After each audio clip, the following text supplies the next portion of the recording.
সবাইকে স্বাগতম মোবিন্স জিকের আরেকটি ক্লাসে।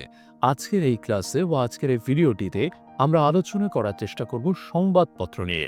আমাদের বিশ্ববিদ্যালয় ভর্তি পরীক্ষা এবং চাকরির পরীক্ষা সকল পরীক্ষা থেকেই প্রায় সংবাদপত্র থেকে প্রশ্ন আসে এবং এই সংবাদপত্র নিয়ে আমাদের অনেকের মধ্যেই দ্বিধা আছে।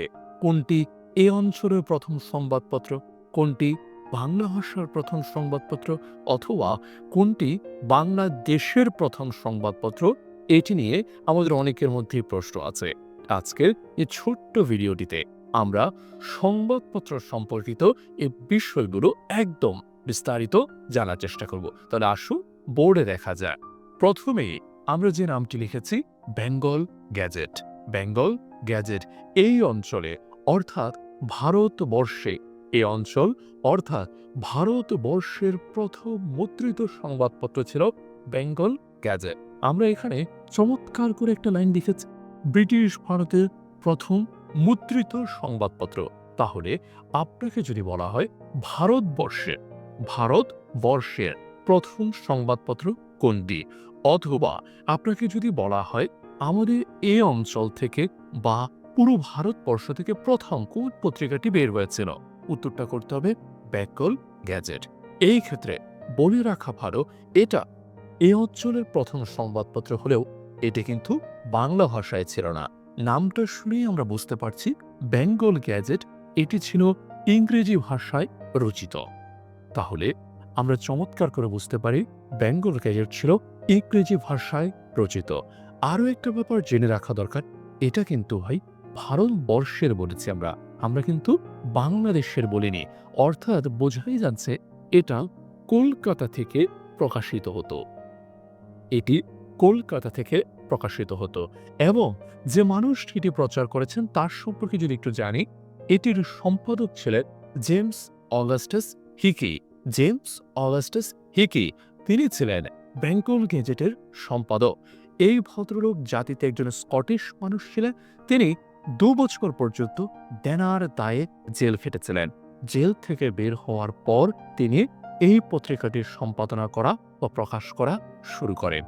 এই পত্রিকাটি প্রকাশের কিছুদিন পর তৎকালে এই অঞ্চলের যে গভর্নর জেনারেল ছিল, আমরা সবাই তাকে চিনি ওয়ারেন হেস্টিংস। ওয়ারেন হেস্টিংস তার বিরুদ্ধে, মানে ওয়ারেন হেস্টিংসের বিরুদ্ধে এই পত্রিকাটিতে অর্থাৎ বেঙ্গল গ্যাজেটে হিকি সাহেব বেশ কিছু কথাবার্তা লিখে বা প্রকাশ করে। এর ফলশ্রুতিতে আমাদের এই অঞ্চলের গভর্নর জেনারেল ওয়ারেন হেস্টিংস তার বিরুদ্ধে একের পর এক মামলা দিতে শুরু করেন।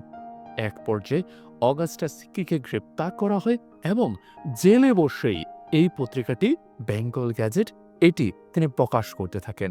এক পর্যায়ে ওয়ারেন হেস্টিংসের চাপের কাছে নতি স্বীকার করে জেমস অগাস্টাস হিকি এই পত্রিকাটি 1782 সালে 30 মার্চ প্রকাশ করা থামিয়ে দিয়েছিলেন।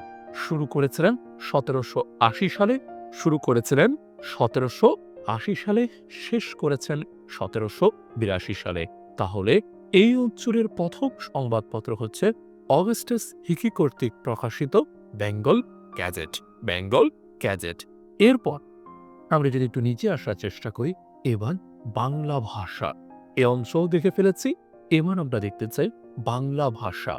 বাংলা ভাষা সম্পর্কিত প্রথম যেটি এসছে সেটি হচ্ছে দিকদর্শন। দিকদর্শন দিকদর্শনটা কি ছিল? দিকদর্শনটা প্রতি মাসে মাসে বের হতো, অর্থাৎ এটা একটা মাসিক সাময়িকী ছিল। মাসিক সাময়িকী ছিল। বলে রাখা ভালো, বেঙ্গল গ্যাজেট ছিল সাপ্তাহিক। বেঙ্গল গ্যাজেট ছিল সাপ্তাহিক ইংরেজি ভাষার সংবাদপত্র, যেখানে দিকদর্শন ছিল মাসিক একটা সাময়িকী। কোথা থেকে বের হতো? এই দিকদর্শনটা বের হতো আমাদের অতি পরিচিত শ্রীরামপুর মিশন থেকে। এটা বের হতো শ্রীরামপুর মিশন থেকে। আমাদের অনেকের সাথেই এই শব্দটি পরিচিত, শ্রীরামপুর মিশন। কিন্তু আপনাকে জানি শ্রীরামপুর মিশন কোথায় অবস্থিত? এটি ভারতের পশ্চিমবঙ্গের যে রাজ্যটা আছে, পশ্চিমবঙ্গ রাজ্য, সে পশ্চিমবঙ্গ রাজ্যের হুগলি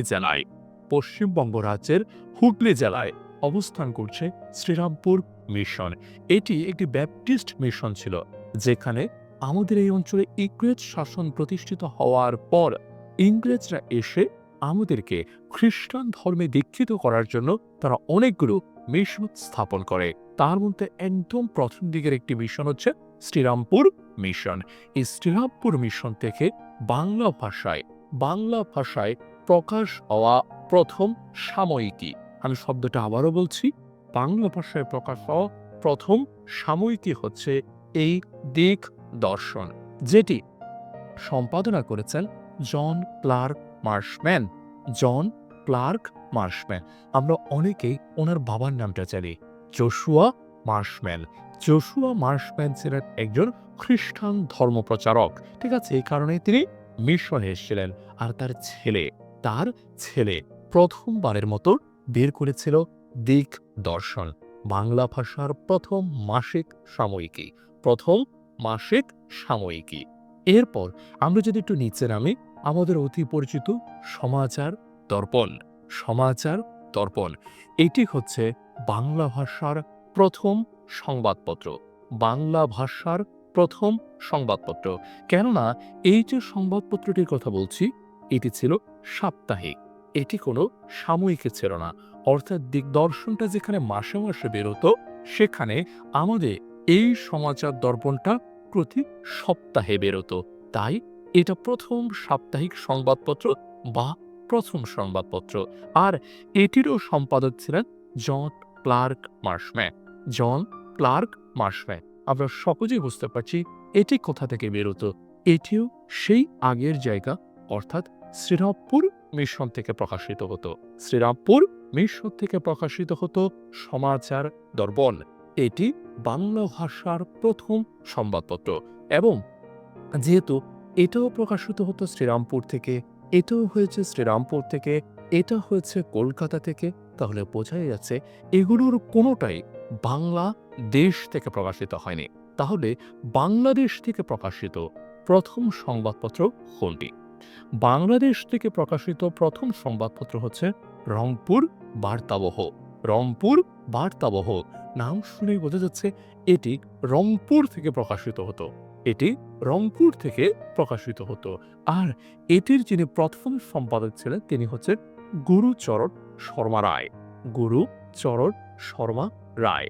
এই ভদ্রলোক হচ্ছেন এটির প্রথম সম্পাদক। আগস্ট 1847 সালে এটি প্রকাশিত হয়েছিল, যেটি হয়ে গেছে বাংলাদেশ থেকে প্রকাশিত প্রথম সংবাদপত্র। তাহলে আমাদের আর দ্বিধা থাকছে না, যদি বলে ভারতবর্ষের বা এই অঞ্চলের প্রথম সংবাদপত্র, উত্তর হচ্ছে বেঙ্গল গ্যাজেট। যদি বলে প্রথম সাময়িকী, তাহলে উত্তরটা হচ্ছে দিক দর্শন। যদি বলার চেষ্টা করে বাংলা ভাষার প্রথম সাময়িকীর পর প্রথম সংবাদপত্র, তাহলে উত্তরটা হচ্ছে সমাচার দর্পণ। আর যদি বলে বাংলাদেশের, তাহলে উত্তরটা হচ্ছে রংপুর বার্তাবহ। এরপর আমাদের আরো কিছু বিখ্যাত পত্রপত্রিকা আছে, যেগুলো নিয়ে একটু কথা বলা উচিত। প্রথমেই যেটা নিয়ে কথা বলতে চাই সেটা হচ্ছে বঙ্গদর্শন, যে পত্রিকাটির সম্পাদক ছিলেন আমাদের অতি পরিচিত বঙ্কিমচন্দ্র চট্টোপাধ্যায়, আমাদের সাহিত্য সম্রাট বঙ্কিমের পত্রিকা হচ্ছে এই বঙ্গদর্শন, যেটি 1872 সাল থেকে প্রকাশিত হওয়া শুরু হয়। বঙ্কিমের পর আরো অনেকে এটি প্রকাশ করেছিলেন। বঙ্কিমচন্দ্রের পর তার ভাই সঞ্জীব চন্দ্র, যিনিও একজন ভীষণ ভালো লেখক, এর পরবর্তীতে আরো অনেকে প্রকাশ করে, যার মধ্যে রবীন্দ্রনাথ ঠাকুরও আছেন। অর্থাৎ বঙ্গদর্শন পত্রিকাটির সম্পাদনা রবীন্দ্রনাথ ঠাকুরও করেছিলেন। এবং মজার ব্যাপার হচ্ছে, এই পত্রিকাটি থেকেই রবীন্দ্রনাথের বিখ্যাত উপন্যাস চোখের বাণী, আমরা সবাই এই উপন্যাসটার সাথে পরিচিত, রবীন্দ্রনাথ ঠাকুরের বিখ্যাত উপন্যাস চোখের বাণী প্রকাশিত হয়েছিল। এর পাশাপাশি এই পত্রিকাটির সাথে আরও একটা ব্যাপার জড়িত, আমাদের জাতীয় সঙ্গীত আমার সোনার বাংলা। আমাদের পরীক্ষায় অনেকবার এটা প্রশ্ন এসেছিল যে আমার সোনার বাংলা, এই যে আমাদের জাতীয় সঙ্গীতটি, এটি প্রথম কোথায় প্রকাশিত হয়? আমার সোনার বাংলা প্রথম কোথায় প্রকাশিত হয়? উত্তরটা এখন তাহলে আমাদের জানা পেয়ে গেল। আমার সোনার বাংলা প্রথম প্রকাশিত হয়েছিল বঙ্গদর্শন পত্রিকায়, যেটির প্রথম সম্পাদক বা প্রতিষ্ঠাতা সম্পাদক ছিলেন বঙ্কিমচন্দ্র চট্টোপাধ্যায়। এরপর আমাদের আরেকটা সংবাদপত্র নিয়ে জানা উচিত, সেটা হচ্ছে সংবাদ কৌমুদি। সংবাদ কৌমুদি, এটিতে আমরা যে ভুলটা সবাই করি, আমাদের বেশিরভাগ পাঠ্যপুস্তকে বলা আছে যে এটির সম্পাদক ছিলেন রাজা রামমোহন রায়, কিন্তু তথ্যটা সঠিক না। এটির সম্পাদক রাজা রামমোহন রায় ছিলেন না, এটির সম্পাদক ছিলেন ভবানীচরণ বন্দ্যোপাধ্যায়। ভবানীচরণ বন্দ্যোপাধ্যায় তিনি মূলত পত্রিকাটি সম্পাদনা করতেন, যেখানে প্রধান পৃষ্ঠপোষক ছিলেন রাজা রামমোহন রায়, প্রধান পৃষ্ঠপোষক। আর যিনি এই পত্রিকাটি প্রকাশকের দায়িত্ব পালন করেন তিনি ছিলেন তারাচাঁদ দত্ত। তারাচাঁদ দত্ত।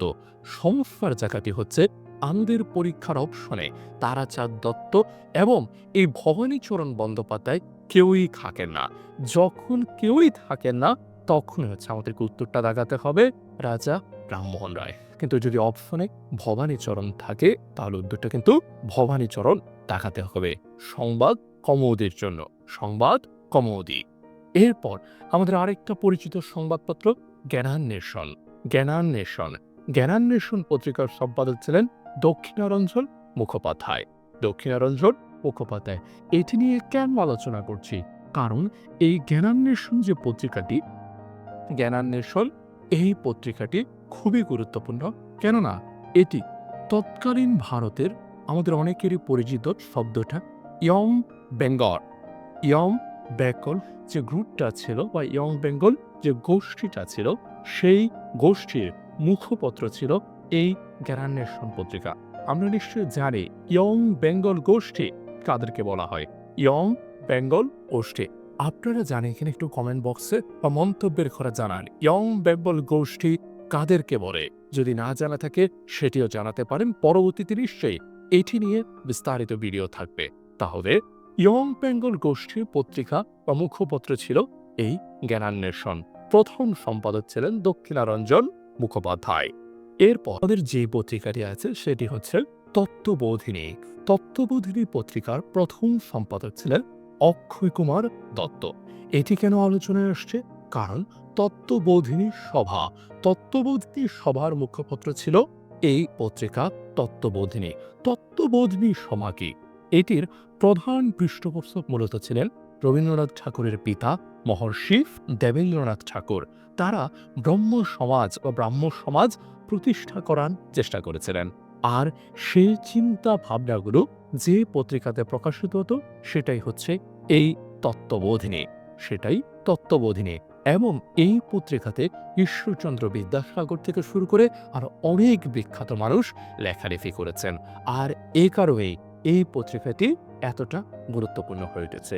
আশা করি আপনারা এই অঞ্চলের পত্রপত্রিকা সম্পর্কে একটা সাধারণ ধারণা পেয়ে গেছেন। একদম শুরুতে ভারতের প্রথম সংবাদপত্র, এরপর বাংলা ভাষার প্রথম সাময়িকী, এরপর বাংলা ভাষার প্রথম সংবাদপত্র, এরপর বাংলা দেশের প্রথম সংবাদপত্র আলোচনা করেছি। এরপর আমরা গুরুত্বপূর্ণ কিছু পত্রিকা দেখার চেষ্টা করেছি। এই পর্যায়ে আপনাদের জন্য আমাদের কিছু প্রশ্ন। প্রথম প্রশ্নটা হচ্ছে খুবই সহজ একটা প্রশ্ন, সেটা হচ্ছে বাংলা ভাষায়, প্রশ্নটা বোঝার চেষ্টা করি, বাংলা ভাষায় প্রকাশিত প্রথম দৈনিক পত্রিকার নাম কি? বাংলা ভাষায় প্রকাশিত প্রথম দৈনিক পত্রিকার নাম কি? আপনাদেরকে বলতে হবে। আমরা আরো সহজ করে দিচ্ছি, এটি কিন্তু বাংলাদেশ বলিনি, আমরা বলেছি বাংলা ভাষা। অর্থাৎ পুরো ভারতবর্ষের যেখান থেকেই হোক না কেন প্রথম যে পত্রিকাটা দৈনিক আকারে বেরোতো সেই পত্রিকাটির নাম কি? উত্তর করার চেষ্টা করুন। এরপর আমাদের অনেক পরিচিত কিছু সংবাদপত্র আছে, যেমন একটা পরিচিত সংবাদপত্র হচ্ছে কল্লোল। একটা পরিচিত সংবাদপত্র হচ্ছে কল্লোল। আপনাদেরকে বলতে হবে কল্লোল পত্রিকার সম্পাদকের নাম কি? কল্লোল পত্রিকার প্রথম যিনি সম্পাদক ছিলেন তার নাম কি? এরপর আমাদের আরেকটা প্রশ্ন আছে, সেই প্রশ্নটা হচ্ছে আমাদের একটা ফলের নাম আঙ্গুর। আমাদের একটা ফলের নাম হচ্ছে আঙ্গুর। আপনাকে বলতে হবে এই আঙ্গুর পত্রিকার সম্পাদক কে ছিল। আঙ্গুর পত্রিকার সম্পাদক কে ছিল? এরপর আমাদের আরো সহজ একটা প্রশ্ন, আমাদের একটা খাবারের নাম, আমাদের সবার অতি পরিচিত খাবার সন্দেশ। আপনাদেরকে বলতে হবে সন্দেশ এই পত্রিকাটির সম্পাদক কে ছিলেন? জানাতে হবে সম্পাদক কে ছিলেন সন্দেশ। এর পরবর্তীতে আপনাদেরকে বলতে হবে এই অঞ্চলের নারীদের জন্য, এই অঞ্চলের নারীদের জন্য প্রকাশিত, এই অঞ্চলের নারীদের জন্য প্রকাশিত প্রথম সংবাদপত্রের নাম কি ছিল? এবং যদি আপনার কাছে মনে হয় আরেকটু টুইস্ট আছে, সেটি সংবাদপত্র ছিল না, সেটি কোনো সাময়িকী বা ম্যাগাজিন ছিল, তাহলে বলতে হবে সে সাময়িকীর বা ম্যাগাজিনের নাম কি? তাহলে প্রথম প্রশ্ন হচ্ছে এটা কি সাময়িকী নাকি এটা একটা পত্রিকা? যেটাই হোক না কেন বলতে হবে সেটার নাম কি ছিল। প্রশ্ন রয়েছে ৫টি, জানাতে পারেন মন্তব্যের ঘরে আপনি জানেন কতটি। এরপর দেখা হবে অন্য কোনো ভিডিওতে। আশা করি আপনাদের চাকরির পরীক্ষা কিংবা বিশ্ববিদ্যালয়ের ভর্তি পরীক্ষার জন্য সংবাদপত্র সম্পর্কিত যে প্রশ্নগুলো ছিল প্রত্যেকটারই উত্তর পেয়ে গেছেন। ভালো থাকবেন সকলে, দেখা হবে পরবর্তী ভিডিওতে।